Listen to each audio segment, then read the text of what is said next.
Bonjour, je suis Geoffrey et avec Mathie, nous sommes l'équipe de Végépolis Vallée travaillant sur l'animation du hub Auvergne-Rhône-Alpes pour le projet Rural BioHub. Notre collègue Léa s'occupe de superviser le projet Rural BioHub et de coordonner les actions des 2 hubs français pilotés par Végépolis Vallée. Pôle de compétitivité du végétal, Végépolis Vallée rassemble plus de 600 adhérents, parmi lesquels on retrouve des entreprises, des laboratoires académiques et des centres de formation. Végépolis Vallée stimule et accompagne la co-conception d'innovations sur la production végétale et le développement des usages alimentaires et non alimentaires des végétaux. Nous vous proposons un tour d'horizon sur les bonnes pratiques et leviers d'action mis en place depuis le début du projet et les enseignements tirés. Le principal objectif de Rural BioHub est la création d'un hub qui permette de rassembler des acteurs impliqués dans une démarche de valorisation et d'échange de coproduits. Dans un futur proche, notre souhait est de pouvoir maintenir une dynamique forte et autonome sur le sujet qui puisse s'auto-entretenir avec la création de nouveaux projets collaboratifs. Notre hub est situé dans une région agricole très diversifiée, que ce soit au sein des productions, des climats, des sols ou bien des politiques territoriales. Et on a la chance d'avoir de nombreux acteurs sur le territoire qui travaillent sur le sujet de la bioéconomie, parmi lesquels on retrouve des partenaires et des adhérents du pôle comme notamment le CIRID, l'INRAE ou le réseau Eclaira.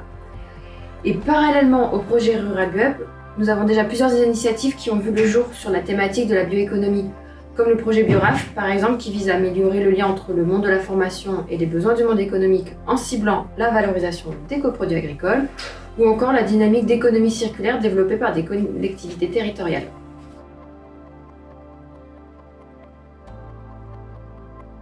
Nous avons une première journée de rencontre de notre hub Auvergne-Rhône-Alpes à Saint-Étienne en 2023, avec plus de 20 participants.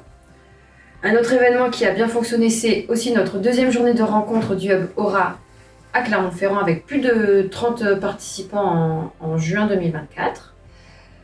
Dans les autres choses qui ont bien fonctionné, on a la création d'un nouveau partenariat avec le CIRID, qui est le Centre international des ressources et de la ressource et innovation pour le développement durable.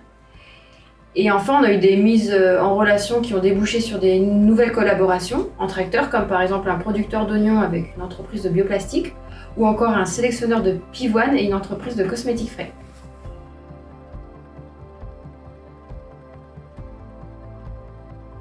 Tout d'abord, nous avons pu avoir des contacts réguliers avec les différents membres du hub. Nous avons également pu effectuer une veille sur les différents appels à projets en lien avec Rural BioHub et les besoins exprimés par les membres du hub. Un troisième point est plutôt orienté sur la création de temps de réseautage, comme le Carrefour des adhérents ou la bourse aux coproduits qui seront organisés chaque année par Végépolis Vallée et qui permettent à l'ensemble des participants d'échanger. Un quatrième point est plus sur la communication et la promotion de nos actions et de nos adhérents. Il y a différents canaux, par du mailing, par les réseaux sociaux, par les newsletters notamment.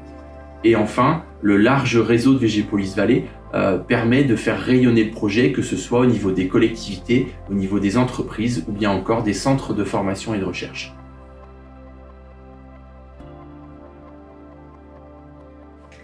Effectivement, c'est la grandeur du territoire qui n'a pas facilité le rassemblement en présentiel des membres de notre hub. Alors, pour y remédier, on a passé des appels téléphoniques, on a profité de nos rendez-vous adhérents pour avoir un échange en direct avec les personnes qu'on souhaitait mobiliser. Il a fallu aussi être flexible sur les inscriptions et les annulations au dernier moment sur nos événements. Et vraiment, notre force et le moyen qu'on a eu, c'est la proximité que l'on a avec notre réseau et nos adhérents historiques pour pouvoir mobiliser les personnes.